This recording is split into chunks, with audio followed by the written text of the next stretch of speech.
A pretty big topic still. People still don't know whether to take it or whether to avoid it. Does it make your hair fall out? Does it make you bigger? Does it help with water weight? Does it make you stronger?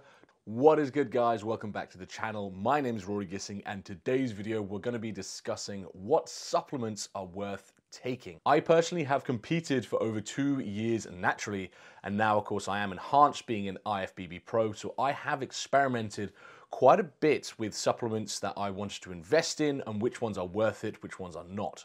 And I am strictly talking about the supplements that are not on the WADA prohibited list. I have compiled a list what seems to be the top 8 supplements which are not including the health supplements like your multivitamins or your omega-3s, things like that. And I'll go through and discuss each one and give you my opinion on whether it's worth buying or just save your money. And in no particular order, let's kick things off with mass gainers. So your typical mass gainer is simply some carbs, some fats, and some proteins. You kind of want to see this as a meal replacement rather than just your post-workout shake, because you don't really want to be having fats around your post-workout. You want to get your protein and carbs into the body as fast as possible. Now, your typical mass gainer is loaded with cheaper ingredients that they buy in bulk and just load it into your mass gainer. I'm talking things like simple sugars and cheap protein sources, so you don't typically find a mass gainer with like a good quality whey isolate. Now, mass gainers are super easy, quick calories to get in your body if you're struggling to put on weight. However, you have no control over the macros because you just scoop it in and drink it. You know, you don't have any control of the protein to carb to fat ratio that you're putting in your body. I personally think it's much better to make your own mass gainers if that's the road you want to go down. So just go and buy a good quality carbohydrate powder, a good quality protein powder. And if you wanted to add fats, you can buy powdered MCT oil as well.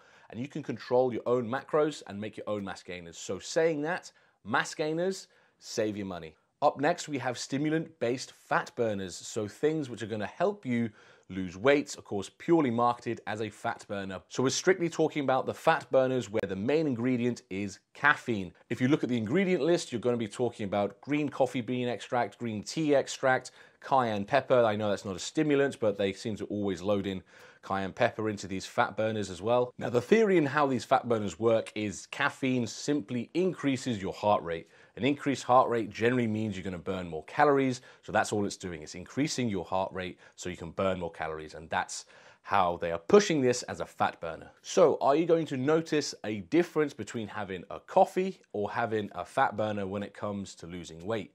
If it's going to be the same level of caffeine, of course, we'll put that caveat in there.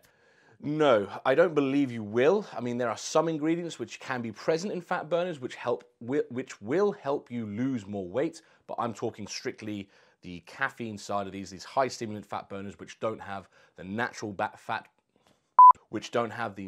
fat burning effects for supplements such as L-carnitine. But we're not talking about L-carnitine today. That can actually work as a good fat burner, but the caffeine-based ones, the stimulant-based ones, I would say save your money.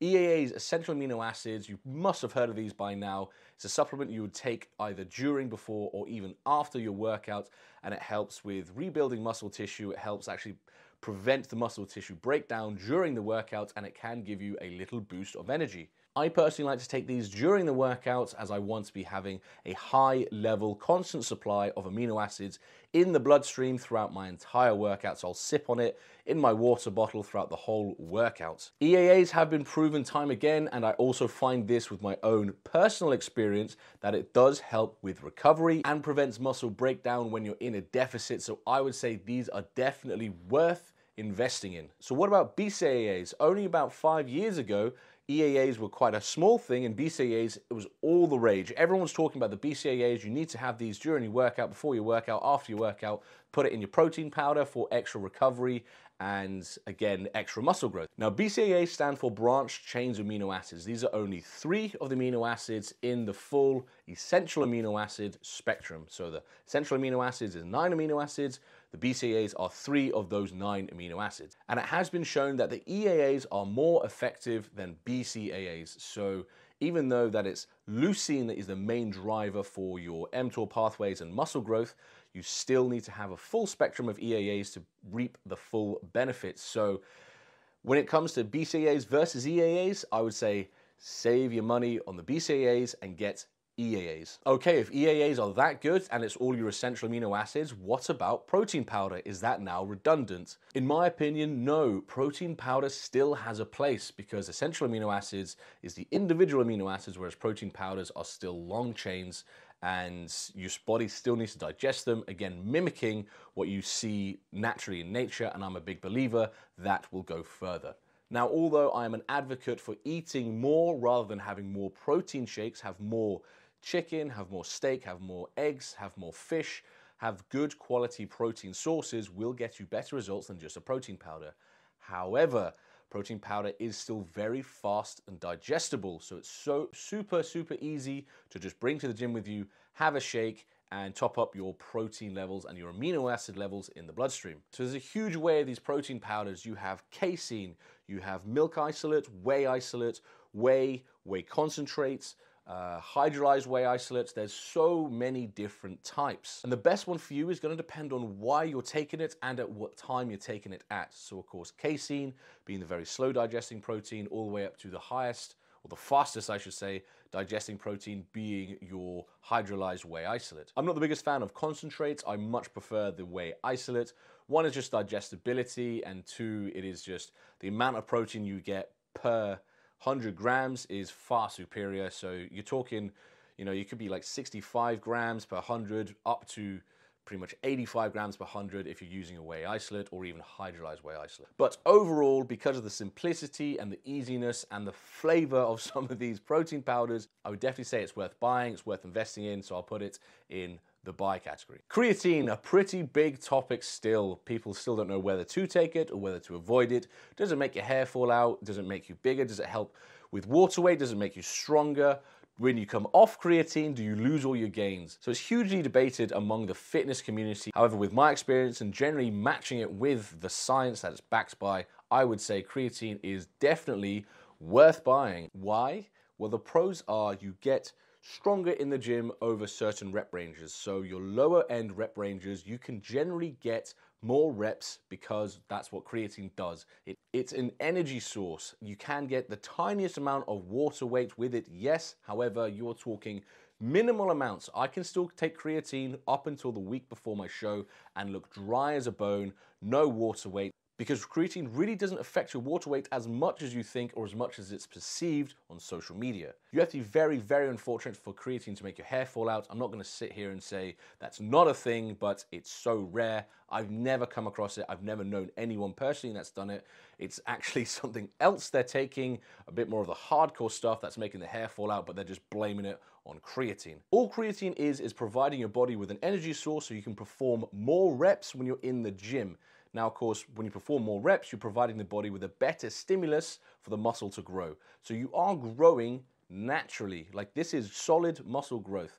If you come off the creatine, are you going to lose strength? I wouldn't say you're going to lose that much strength. Maybe one rep at a time, but I still think your stimulus is going to be so high, you're not going to lose the muscle mass. The only way you're going to be losing your muscle mass is if you stop working out entirely. Because once you have built that muscle, your body will hold on to it as long as you're providing it with an adequate stimulus. Pre-workouts, now this is a tricky one because again, there are so many pre-workouts, but at the end of the day, if your pre-workout is improving your performance, it is worth buying. But if your pre-workout doesn't give you better performance in the gym, so you're not getting any better pumps, the caffeine in there isn't actually giving you any more alertness, you're not performing any more reps, then it's actually wasting your money. But I'm pretty sure you can all find a pre-workout that works for you, that is going to give you some sort of performance enhancement in the gym. Even if it's pure psychological, if you're doing better workouts, if your performance is better, you will be getting better results. So in that sense, yeah, it's worth it. Intra-workout carbs. Now again, there's quite a few of these. You have dextrose, you have highly branched cyclic dextrin, you have maltodextrin.